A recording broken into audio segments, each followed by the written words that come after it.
Hello दोस्तों, nutrition बडी में आपका स्वागत है। आज का हमारा टॉपिक है रनिंग सप्लीमेंट। हम एक ही वीडियो में सब कुछ कवर करेंगे। एस्टेमिन, टर्मिन, एम्प, डाइकाड्यूरोबोलिन और भी बहुत सारे सप्लीमेंट। तो चलिए शुरू करते हैं। हमारा सबसे पहला सप्लीमेंट है एम्प। एम्प की फुल फॉर्म क्या है? एम्प की फुल फॉर्म है एडेनोसिन मोनोफॉस्फेट। ये इंजेक्शन फॉर्म में आता है, तो इसको शॉर्ट फॉर्म में हम एम्प बोल देते हैं। सबसे पहले मैं आपको बता दूं कि एम्प इंसानों के लिए बना ही नहीं है। ये किसके लिए बना है? घोड़ों के लिए और कुत्तों के लिए बना है। तो चलिए शुरू करते हैं। एम्प क्या है? एम्प एक वासोडाइलेटर है। इसका मतलब क्या है? इसका मतलब ये है कि हमारी वेन्स को, आर्टरीज को, मतलब हमारी नसों को खोल देता है। उससे क्या होता है? उससे हमारे ब्लड, हमारी मसल्स में ब्लड अच्छे से जाता है। जब हमारी मसल्स में ब्लड अच्छे से जाएगा तो ज़्यादा ऑक्सीजन हमारी सेल्स में जाएंगी। जब सेल्स के अंदर ज़्यादा ऑक्सीजन जाएंगी तो ज़्यादा एनर्जी प्रोड्यूस होगी। जब ज़्यादा एनर्जी प्रोड्यूस होगी तो आपका मन करेगा और ज़्यादा एक्सरसाइज करने का और लंबे समय तक एक्सरसाइज करने का। आप थकोगे नहीं। तो एम्प यही काम करता है। एम्प हमारी मसल्स में ज़्यादा से ज़्यादा ऑक्सीजन भर देता है, जिससे हमें लगता है कि हम थक नहीं रहे, हमें और एक्सरसाइज करनी पड़ेगी, हम और जान लगा के भागना पड़ेगा। और क्या करता है? ये हमारे हार्ट को भी टेंशन से बचाता है। मतलब जब हम बहुत तेज़ भागते हैं, बहुत तेज़ रनिंग करते हैं, तो बहुत मतलब लगता है ना कि हार्ट फेल होने वाला है, तो एम्प लेने के बाद भी एम्प वो हमारे हार्ट को थोड़ी स्ट्रेंथ देता है। और क्या करता है? ये रिमूव करता है वेस्ट को, जो फटीक का जो हमें फटीक करते हैं। मतलब रनिंग के दौरान जो लैक्टिक एसिड जमा होता है ना हमारी मसल्स में, जिससे हमारे पैर भारी हो जाते हैं, हमारा रुकने का मन करता है, तो जब एम्प ले लेते हैं तो हमें वो मतलब लैक्टिक एसिड जमा तो होता है पर बहुत देर बाद होता है, तो उससे हम बहुत लंबे समय तक एक्सरसाइज कर लेते हैं। तो इसलिए ही कहते हैं कि एम्प से फटीग, ये रखा ना, ये फटीग डिले हो जाता है। तो एम्प के इतने सारे फायदे मैंने बताए, तो फिर एम्प लेना क्यों नहीं चाहिए? एम्प बिल्कुल नहीं लेना चाहिए, क्योंकि ये इंसानों के लिए बना ही नहीं है। ये घोड़ों के लिए और कुत्तों के लिए बना है, जो कि रेस से पहले दिया जाता है। तो और दूसरी दिक्कत क्या है? दूसरी दिक्कत है एडिक्शन। आपने एक बार एम्प लेना शुरू किया ना, तो फिर आप रुक नहीं पाएंगे। आपका फिर बिना एम्प के एक्सरसाइज करने का मन ही नहीं करेगा। आपको चाहिए कि अब एक्सरसाइज से पहले एम्प लगा लूँ। और क्या दिक्कत है? और दिक्कत है एडेप्टेशन। एडेप्टेशन का मतलब क्या है? मतलब आपके शरीर को इसकी हैबिट हो जाती है। हैबिट इन द सेंस कि आपने जब 1 ml एम्प लिया होगा, तो उस दौरान आपको बहुत अच्छा लगा होगा, आपने बहुत अच्छी वर्कआउट करा होगा। पहले ओवर द टाइम, मतलब समय के साथ क्या होगा कि आपको 1 ml से कुछ भी फायदा नहीं मिलेगा, आपको 2 ml करना पड़ेगा, फिर ऐसे ही 3 ml, 4 ml, तो आप एक साइकिल में फंस जाएंगे। मतलब ये कभी खत्म नहीं होने वाली साइकिल होगी। आपको वो डिजायर्ड रिजल्ट के लिए ना, जो आपको रिजल्ट चाहिए, उसके लिए आपको उसकी डोज बढ़ाती रहनी पड़ेगी, और ये डोज कहाँ जाकर रुकेगी ये हमें नहीं पता। तो इसलिए हमें इस साइकिल में फंसना ही नहीं है। और भी बहुत सारी प्रॉब्लम है एम्प के साथ। आपको नींद नहीं आती है, खाना भूख मर जाती है, तो एम्प तो बिल्कुल नहीं लेना है। तो मैं इस एम्प को बिल्कुल भी सजेस्ट नहीं करूँगा। आगे बढ़ते हैं। तो हमारा नेक्स्ट जो सप्लीमेंट है वो है टर्मिन। टर्मिन भी रनिंग में बहुत फेमस है। ये फेमस क्यों है? इसका भी काम कुछ कुछ एम्प की तरह ही है। ये भी ब्लड प्रेशर इंक्रीज करता है, और क्या करता है? हार्ट की पंपिंग कैपेसिटी को बढ़ाता है। मतलब हार्ट तेज पंप करता है, ज़्यादा पंप करता है। कहाँ? खून को। कहाँ पे? हमारे मसल्स में। और क्या करता है? ये हमारी ब्लड वेसल्स को नैरो कर देता है, मतलब छोटा कर देता है। उससे क्या होता है? उससे हमारे शरीर के अंदर ब्लड प्रेशर बहुत बढ़ जाता है। हमारे शरीर के अंदर ब्लड प्रेशर बढ़ जाता है, हार्ट तेज तेज पंप करने लगता है, ज़्यादा ज़्यादा खून देने लगता है मसल्स में। तो हमें ये लगता है कि हमें अब वर्कआउट कर लेना चाहिए। हमारे अंदर थोड़ी मतलब ऐसे हो जाता है कि वर्कआउट करते रहें, हम नहीं थक रहे, हम वर्कआउट करते रहें। तो ये इसके मतलब बेनिफिट हैं। तो जब इसकी इतनी बेनिफिट है तो फिर भी ये हमें नहीं लेना चाहिए। हमें ये लेना क्यों नहीं चाहिए? तो इसकी भी सेम प्रॉब्लम है जो एम्प की थी। सबसे पहली प्रॉब्लम एडिक्शन ही है। आपने एक बार टर्मिन लेना शुरू किया तो आप बिना टर्मिन की एक्सरसाइज कर ही नहीं पाएंगे। आपका बार बार मन करेगा कि आज भी टर्मिन लूँ और फिर वही कल की तरह बिल्कुल ज़बरदस्त एक्सरसाइज करूँ। और क्या दिक्कत है? वही दिक्कत एडेप्टेशन। जो एम्प में दिक्कत थी वही दिक्कत टर्मिन में भी है, एडेप्टेशन की। मतलब जो मज़ा आपको 1 ml से आया था वो फिर आना बंद हो जाएगा, फिर आपको 2 ml करनी पड़ेगा, फिर 3 ml, फिर 4 ml, और ऐसे करते करते ही आप कब तक ml बढ़ाओगे? तो ये एक साइकिल है जिसमें आपको नहीं फंसना है। और क्या दिक्कत है? Increase blood pressure. टर्मिन से देखा गया है कि आपका पूरे दिन, पूरी रात ब्लड प्रेशर बहुत हाई रहता है, आपको नींद नहीं आती, इंसोम्निया। तो ये ब्लड प्रेशर होना, इंसोम्निया होना, ये अच्छी बात नहीं है। आप खुद सोचिए, आप रनिंग करते हैं तो आपको रेस्ट की कितनी ज़रूरत है, और रेस्ट कब मिलेगा? सोने से। लेकिन जब आप टर्मिन ले लेंगे आपको नींद ही नहीं आएगी, तो रेस्ट कैसे मिलेगा? और क्या दिक्कत है? और है लेस एपेटाइट। इसका मतलब क्या है? इसका मतलब यह है कि आपको भूख ही नहीं लगेगी। अब आप खुद सोच के देखिए, आप रनर हैं, आपने टर्मिन लिया, आपने बहुत ज़बरदस्त एक्सरसाइज करी और आपको ना ही तो नींद आ रही ना ही आपको भूख लग रही, तो आप क्या रिकवर करेंगे? तो इसलिए टर्मिन भी मैं बिल्कुल भी सजेस्ट नहीं करता, ये भी बिल्कुल मना है। और दूसरी बात यह है, एम्प और टर्मिन दोनों इलीगल हैं। बाई चांस कहीं पर मेडिकल हो गया तो आप बाहर निकाले जाएंगे, आपकी सारी मेहनत पानी मिल जाएगी। अगला हमारा सप्लीमेंट है एस्टिमिन 3। अब ये क्या है? ये एक मतलब बिल्कुल मार्केट में इसका हुआ बनाया हुआ है, नाम उठाया हुआ है कि एस्टिमिन 3 ले लो, आपकी रनिंग ऐस हो जाएगी, आपकी रनिंग वैस हो जाएगी, आप तुरंत चक्कर बढ़ा देंगे। ऐसा कुछ नहीं होता। एस्टिमिन कुछ नहीं है, एस्टिमिन सिर्फ एक ब्लेंड है। ब्लेंड मतलब बहुत सारी चीज़ों का मिला हुआ। किसका? अमीनो एसिड का। जब बहुत सारे अमीनो एसिड एक साथ मिला देते हैं ना, तो वो एस्टिमिन बन जाता है। देखना, वेलिन, एलानिन, आइसोलूसिन, लूसिन, एलार्जिनाइन, ये सब क्या है? ये सब अमीनो एसिड तो हैं। तो जब बहुत सारे अमीनो एसिड एक जगह मिला दे देते हैं ना, तो उसको एस्टिमिन 3 का नाम दे देते हैं। तो उससे क्या होता है कि रनिंग में इतना हमें फ़ायदा नहीं मिलता, पर बस ये है ना कि मन में भ्रम हो जाता है कि मैंने तो आज इंजेक्शन लिया हुआ है एस्टिमिन का, तो मैं तो आज तेज भागूंगा। तो ये मतलब एक तरह से अपने आप को पागल बनाने वाली बात है। तो एस्टिमिन 3 से ऐसा कुछ भी नहीं होता, ये सिंपल एक अमीनो एसिड का सप्लीमेंट है। मतलब हमारे ये मतलब ये अच्छा है, ले सकते हैं, बुरा नहीं है। पर ये मतलब जब आपको बताया जाता है ना कि एस्टिमिन 3 ले लो आप बहुत तेज भागोगे, ऐसा कुछ नहीं होता। ये सिर्फ एक अमीनो एसिड है, ये सिर्फ मन का हमारे भ्रम है। तो इंजेक्शन से अच्छा मैं कहूँगा गोली ले लें। इधर देखिए राइट साइड में एस्टामिन 40, ये गोली में भी आता है। तो रोज़ रोज़ इंजेक्शन लगाने के बजाय, डॉक्टर के पास जाने के बजाय, अपनी नस को दुखी देने के बजाय आप क्या कर लें, आप गोली खा लें अमीनो एसिड की, एस्टामिन 40। ये भी सेम रिजल्ट देगा जो इंजेक्शन देगा। इसके अंदर भी सारे अमीनो एसिड हैं। तो आप एस्टामिन 40 ले सकते हैं, ये मैं रिकमेंड करूंगा ज़रूर। आप एस्टामिन 40 ले सकते हैं और इंजेक्शन की बजाय आप गोली में लें, ना आपको डॉक्टर की ज़रूरत, और अपना इजी टू यूज़ है। अपना एक दिन में एक गोली ली खाने के बाद या रनिंग से पहले, छुट्टी। अब आगे बढ़ते हैं। अब हमने जो जो डेकाडुरोबोलिन और एम्प, टर्मिन, ये सब जो है ये सब इलीगल हैं, ये हमें नहीं लेने चाहिए। तो अभी फिर हमें क्या लेना चाहिए? अगर आपको सेम रिजल्ट एम्प और टर्मिन जैसा, मतलब सेम तो नहीं पर हाँ उसके जैसा रिजल्ट, उससे थोड़ा सा कम चाहिए, तो आप नेचुरल की तरफ जा सकते हैं। नेचुरल में बहुत ऑप्शन है, जैसे कि एलार्जिनाइन, सेम रिजल्ट, सेम ऐसे ही फील देता है एलार्जिनाइन भी। Creatine, vitamin B12, sodium bicarbonate, caffeine, iron, beta alanine, vitamin D and calcium, protein, testis testis कार्टिका 3X, ये सब नेचुरल सप्लीमेंट हैं और ये बिल्कुल भी बैन नहीं है। और आप ये हर रनर को अपनी डाइट में ये 10 के 10 सप्लीमेंट होने चाहिए। तो चलिए एक एक करके सबको एक्सप्लेन करता हूँ। सबसे पहला है एलार्जिनाइन। ये भी एक अमीनो एसिड है। इसका काम भी क्या है? इसका काम भी बिल्कुल वैसा ही है। कैसा? कि ये नाइट्रिक ऑक्साइड बनाता है हमारी, जैसे हमने एलार्जिनाइन खाया तो वो नाइट्रिक ऑक्साइड प्रोड्यूस करना शुरू हो जाता है हमारे शरीर के अंदर। अब नाइट्रिक ऑक्साइड क्या करता है? नाइट्रिक ऑक्साइड हमारे ब्लड वेसल्स को डायलेट करता है, मतलब खोलता है, बड़ा कर देता है उन्हें। उससे क्या होता है? उससे मोर मसल्स के अंदर मोर ऑक्सीजन, मतलब ज़्यादा ऑक्सीजन चली जाती है। जब मसल्स के अंदर ज़्यादा ऑक्सीजन जाएगी तो वो क्या करेगा? ज़्यादा एनर्जी प्रोड्यूस करेगा, आपका एक्सरसाइज करने का और मन करेगा, और लैक्टिक एसिड भी कम बनेगा। लैक्टिक एसिड समझते हो ना, जो मतलब लगता है ना कि पैर भर गए, अब पैर नहीं उठ रहे, अब मतलब थकावट हो गई है, तो लैक्टिक एसिड भी कम बनेगा और मोर परफॉर्मेंस होगी। तो एलर्जिनाइन हर रनर को लेना चाहिए। कैसे लेना चाहिए? 1 से 5 ग्राम तक ये सेफ है, तो 1 से 3 तक आप रोज लें। वर्कआउट से, रनिंग से 30 मिनट पहले, 1 ग्राम, 2 ग्राम या 3 ग्राम ले सकते हैं आप।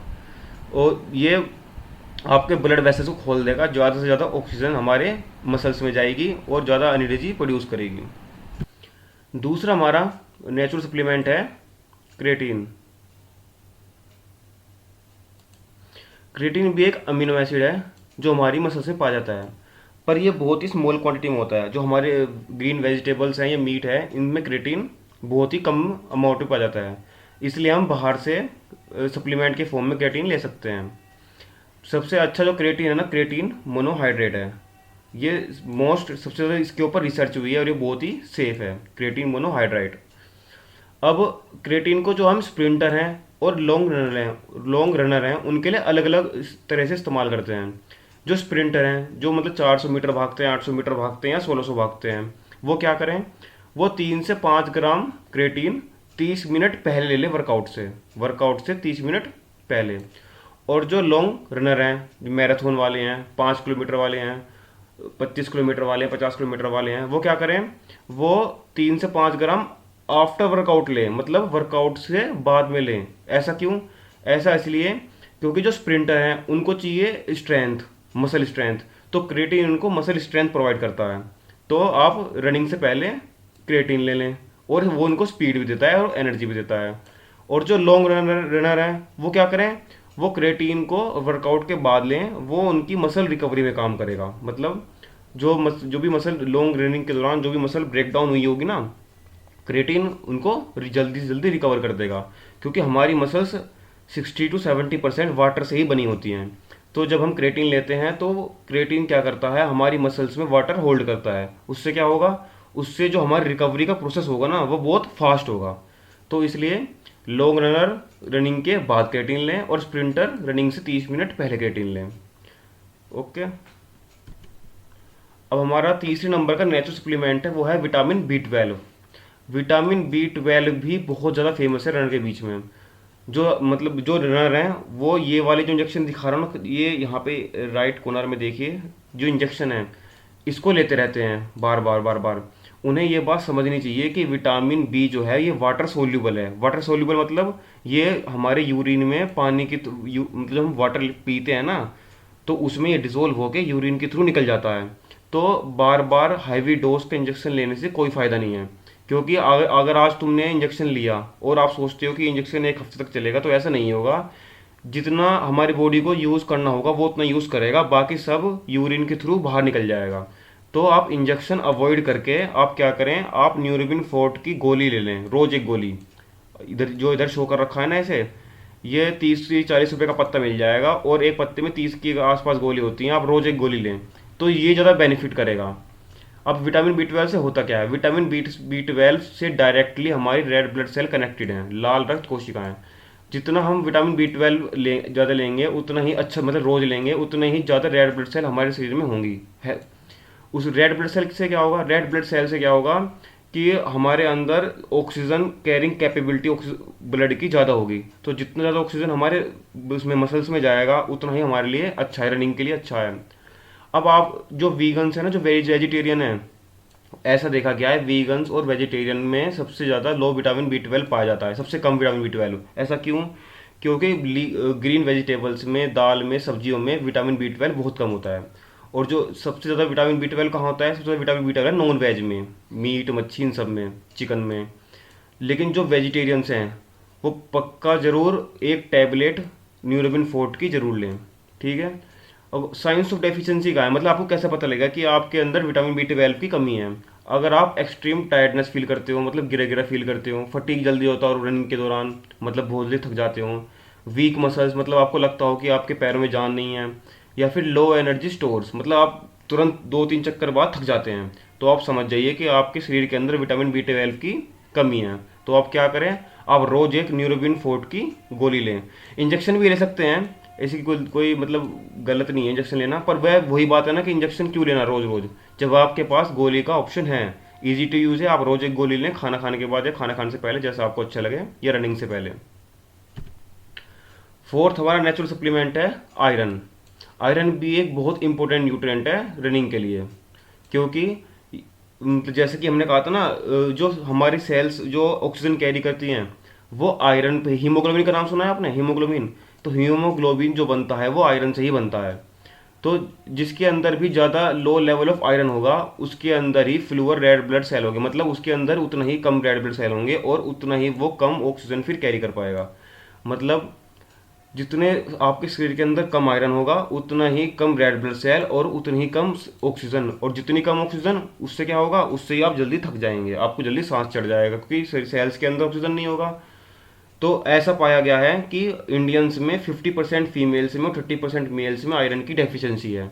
तो आप क्या करें, आप ये फोटो दिख रहा है, आप ऐसी कोई भी, मैं तो टाटा, जरूरी नहीं टाटा एमजी की, मैं कोई प्रमोशन नहीं कर रहा, आप कोई सी भी फेरस एसोर्बेट की या फिर फोलिक एसिड की कोई सी भी गोली ले आएं और रोज एक गोली खाएं। उससे आपके शरीर में आयरन कंटेंट बढ़ेगा, उससे रेड ब्लड सेल बढ़ेंगी और आप अच्छे से वर्कआउट कर पाएंगे। फिफ्थ हमारा नेचुरल सप्लीमेंट है कैफीन। ये रनर्स के बीच बहुत पॉपुलर है कैफीन। और ये क्या करता है, ये बूस्ट करता है स्पोर्ट्स परफॉर्मेंस को बाय रिड्यूसिंग परसीव एक्सर्शन। इसका मतलब क्या है, डिले फटीग का मतलब क्या है? डिले फटीग का मतलब ये है कि आप जब कैफीन ले लेंगे तो आप तुरंत, आपको ऐसा नहीं लगेगा कि मैं अभी थक गया या मेरे पैर भर गए।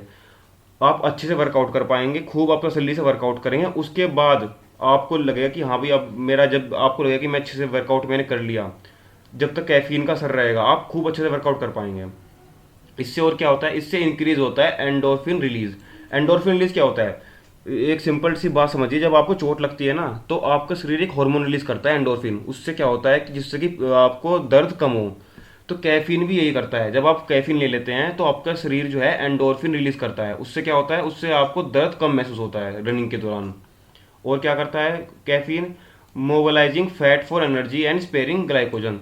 इसका मतलब यह है कैफीन जो है, जो आपके शरीर के अंदर स्टोर्ड फैट है उसको बंद करता है एनर्जी के लिए, और जो ग्लाइकोजन है मतलब जो ग्लूकोज है उसको बचा के रखता है इमरजेंसी के लिए। तो ये भी अच्छा है, जिन लोगों को फैट कम करना है वो भी कैफीन को ले सकते हैं। अब कैफीन की डोज क्या है, 2 से 3 mg पर किलो बॉडी वेट के हिसाब से हम 30 मिनट पहले वर्कआउट से ले सकते हैं। इसका मतलब क्या है, मतलब जैसे अगर आपका बॉडी का वेट 70 किलो है तो 70 × 2 कर लीजिए, 70 × 2 तो कितना हो गया 140। मतलब 140 mg तक आप आराम से कैफीन ले सकते हैं, आपकी कोई भी दिक्कत नहीं है। और जो और कैफीन के सोर्स के हैं, कैफीन की गोली भी आती है या आप एनर्जी ड्रिंक पी सकते हैं, पर मैं प्रेफर करूंगा कैफीन की गोलियां, क्योंकि इन सब में शुगर होता है और तो फिर हमें शुगर नहीं पीनी चाहिए, तो हम डायरेक्ट कैफीन का ही सोर्स लें। और एक कैफीन की गोली में एक कैफीन की टैबलेट में 200 mg होता है, तो वो बिल्कुल आपके लिए सूटेबल है, आप अच्छे से ले सकते हैं। सिक्स्थ हमारा नेचुरल सप्लीमेंट है बीटा एलेनिन। ये भी एक अमीनो एसिड है। अब ये करता क्या है, ये हमारे शरीर में कार्नोसिन प्रोड्यूस करता है। अब कार्नोसिन क्या है, कार्नोसिन जब हमारे शरीर में प्रोड्यूस होता है तो वो हमारे मसल्स में जाके स्टोर हो जाता है। और उससे हमारा फायदा क्या, उससे हमें ये फायदा है, carnosine reduce lactic acid accumulation in your muscles during exercise. इसका मतलब क्या है, इसका मतलब ये है जब आप भागते हैं तो जब लैक्टिक एसिड हमारे शरीर के अंदर जमा हो जाता है, पैर दुखने लगते हैं, पैर भारी होने लगते हैं, आपको लगता है कि अब बस बहुत हो गया रुक जाओ, या फिर अगले दिन भी हमारे पैर में दर्द होता है, अगले दिन तक भी दर्द होता है ना हमारे पैर में, तो उन सब से बचने के लिए आप बीटा एलेनिन खा सकते हैं। बीटा एलेनिन क्या करता है, बीटा एलेनिन हमारे शरीर के अंदर मसल्स के अंदर जो लैक्टिक एसिड होता है ना उसको बनने से रोकता है या फिर कम करता है। उससे आपकी रिकवरी भी अच्छी होगी और आपकी एक्सरसाइज भी अच्छी होगी। तो बीटा एलेनिन, जिन लोगों को लगता है ना कि मतलब मेरे पैर जल्दी भर जाते हैं, वो बीटा एलेनिन अपनी डाइट में जरूर लें। सेवेंथ हमारा है विटामिन डी और कैल्शियम। ये तो सबको पता ही है। अगर आपको रनिंग करते हुए ऐसा लगता है कि मेरी हड्डी बिल्कुल टूट गई, मेरी हड्डी के अंदर मुझे फील होता है ना ऐसा कि हड्डी के अंदर दर्द है, तो आप क्या करें, आप कैल्शियम और विटामिन D3 की गोले चलाएं। कुछ लोग ये भी खाते हैं इंजेक्शन, कैल्शियम सैंडोज के इंजेक्शन। मैं इसकी सलाह नहीं देता क्योंकि ये उनके लिए बना है जिनके शरीर में बहुत ज़्यादा ही कमजोरी है। तो यहाँ पे मुझे लगता नहीं कि कोई रनिंग करने वाला ऐसा होगा जिसके शरीर में बहुत ज़्यादा कमजोरी होगी, तो इसको अवॉइड करके आप इसको लें, रोज़ एक गोली लें। हालांकि कैल्शियम सैंडोज भी, इससे भी कोई दिक्कत नहीं है, आप ये भी ले सकते हैं, पर जब हमारे पास गोली का ऑप्शन अवेलेबल है तो हम इंजेक्शन क्यों लें। तो रोज़ 1 से 2 गोली रोज़ कैल्शियम और विटामिन D3 की जरूर लें, उससे आपके बोन की हेल्थ अच्छी रहेगी। एट्थ हमारा है प्रोटीन। प्रोटीन तो जितने भी हम एक्सरसाइज करते हैं हमारी मसल्स ब्रेक डाउन होते हैं, ब्रेक डाउन मतलब हमारी मसल्स टूट जाती हैं, टीयर हो जाती हैं, उनमें क्रैक आ जाते हैं। तो उनकी रिपेयर करने के लिए, रिपेयर जरूरी है ना, जब उनका रिपेयर होगा जब तो आप अगले दिन अच्छे से एक्सरसाइज कर पाओगे नेक्स्ट डे। तो उनकी रिपेयर करने के लिए आपको अपनी डाइट में प्रोटीन जरूर ऐड करें। सबसे इजी सोर्स प्रोटीन का है एग, अपने डाइट में एग जरूर ऐड करें, और आप ये सब भी ले सकते हैं। नाइन्थ हमारा नेचुरल सप्लीमेंट है टेस्टिसिकाटी 3x। ये एक होम्योपैथिक की मेडिसिन है। इससे क्या होता है, इससे हमारा टेस्टोस्टेरोन प्रोडक्शन बढ़ता है, और शरीर के अंदर जो ज़्यादा टेस्टोस्टेरोन होगा तो ज़्यादा एनर्जी होगी, हमारे अंदर ज़्यादा ताकत होगी एक्सरसाइज करने के लिए। तो हमें टेस्टिसिकाटी खानी चाहिए। तो हम खानी कैसे है, हमें 4 टैबलेट खानी है दिन में 2 बार, मतलब 4 सुबह और 4 शाम। 10th हमारा नेचुरल सप्लीमेंट है सोडियम बाइकार्बोनेट या फिर बेकिंग सोडा। ये बेकिंग सोडा वही सोडा है जो हमारे घर में पाया जाता है, हाँ जी वही है। ये कैसे मदद करता है रनिंग में, ये ऐसे मदद करता है जब हम रनिंग करते हैं ना तो हमारे मसल्स के अंदर लैक्टिक एसिड जमा हो जाता है। वो लैक्टिक एसिड क्या करता है, हमें फीलिंग दिलाता है कि हम थक गए, मतलब वो होता है ना बर्निंग सेंसेशन, आग पैरों में आग लग जाती है, ऐसा लगता है ना कि जैसे पैर मसल से में आग लग गई, भागते भागते रुक जाओ, तो वो किस लिए होता है? वो इसलिए होता है क्योंकि हमारे शरीर के अंदर, मसल्स के अंदर लैक्टिक एसिड जमा होना शुरू हो जाता है। तो हम उसको ख़त्म करने के लिए या फिर उसको कम करने के लिए क्या कर सकते हैं? हम क्या कर सकते हैं, रनिंग से 2 से 3 घंटे पहले सोडियम बाइकार्बोनेट मतलब बेकिंग सोडा 20 ग्राम पानी में डाल के पी सकते हैं। तो उससे क्या होगा, उससे ये होगा कि जब हम रनिंग करेंगे ना, तो हमारे शरीर के मसल्स के अंदर जो लैक्टिक एसिड प्रोड्यूस होगा वो पहले से पहले ही न्यूट्रलाइज हो जाएगा, मतलब कम हो, मतलब रिएक्शन करके हमारे शरीर के बेस के अंदर वो अपना इतना बर्निंग सेंसेशन नहीं देगा और आपको लगेगा कि आप थके नहीं हैं और आप ज़्यादा एक्सरसाइज करेंगे। तो इसलिए सोडियम बाइकार्बोनेट भी बिल्कुल एक अच्छा ऑप्शन है। तो that's all from my side, आज के लिए इतना ही। Thank you.